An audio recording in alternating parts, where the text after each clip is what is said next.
Il faut libérer le détroit d'Ormuz, par exemple. Qui c'est qui le bouche? Qui bouche le détroit d'Ormuz? L'armée américaine. Les Iraniens, ils sont chez eux. C'est leurs eaux territoriales. Et en face, il y a Oman. Et entre les deux, il n'y a que dalle.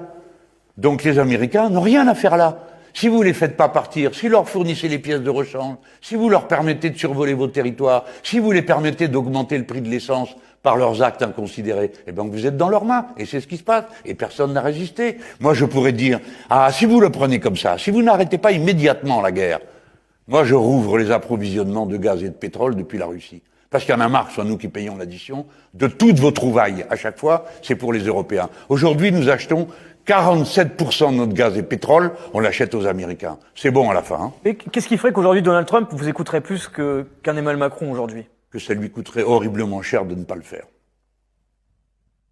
C'est comme ça qu'on fait. Quand aller à Cuba, qu'il essaye. Pareil que de débarquer en Iran. Voyons. C'est-à-dire qu'on casse les relations économiques avec les États-Unis, avec l'Europe, avec... On leur demande d'abord aimablement, pour faire plaisir aux gens comme vous. On leur parle poliment. Et puis on leur dit, écoutez, ça peut plus durer. Nous ne sommes pas vos objets.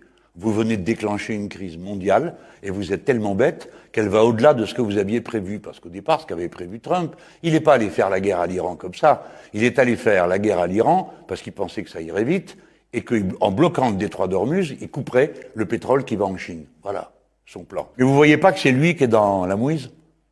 Et vous savez pourquoi il est dans la mouise? Parce qu'il a perdu la partie, monsieur.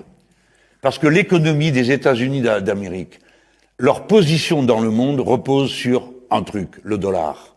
Aussi longtemps que tout le pétrole et les matières premières se vendent en dollars, comme c'était l'accord passé en 1945 par les Américains avec les Saoudiens, tout pétrole qui se vend ou toute matière première se paye en dollars. C'est donc comme si c'était les Américains qui avaient produit tout ça.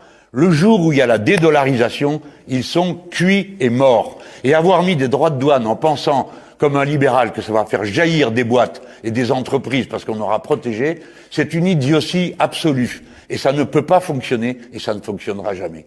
Le danger de M. Trump, c'est qu'il y gagne personnellement dans cette affaire, avec ses bitcoins, avec le fric qu'il a placé, avec les jeux de bourse que font ses proches. Ces gens se nourrissent individuellement du chaos qu'ils provoquent. Là est le plus grand danger. Nous n'avons plus affaire à des gens qui prennent des décisions politiques du point de vue de l'idée qu'ils se font de l'intérêt de leur pays, mais de leur intérêt personnel.